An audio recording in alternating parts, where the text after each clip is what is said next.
played a festival in France in a place called, I think it was Montalivet. It was a biker festival. I think there was about 5,000 or so bikers there. We played the Saturday night and we were flying back the Monday. The festival was kind of packing up on the Sunday, so there wasn't really much to do.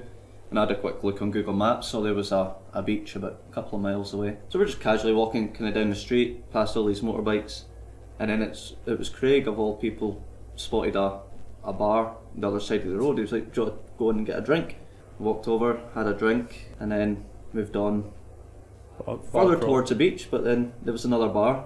Craig wants to stop again. Yeah, and then another bar. And then eventually we get down to the beach and it's beautiful, it's nice, it's busy. We met a bunch of people from the gig, French people that were like, "Oh, you band," and we just got drinking and we're drinking all these French people, and We were absolutely steaming by this point. Fast forward to the club. 1 a.m. Most of us are in a nightclub. Matthew's sleeping on the floor outside. Just the roadside though, got to be safe. And they all went to a club.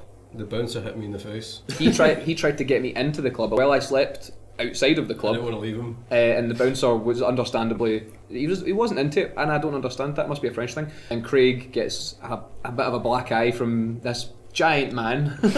He didn't speak English, and I was a drunk guy trying to speak English in a Scottish accent.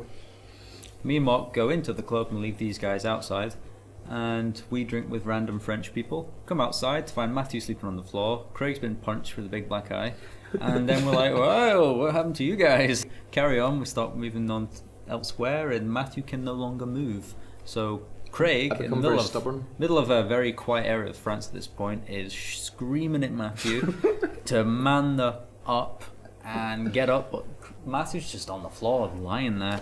As this is happening, he's shouting at Matthew. A car goes by and crashes into a roundabout right in front of us. Jumps out the car, runs away, and we're just like, Did this just happen? Matthew suddenly jumps up. I'm fine.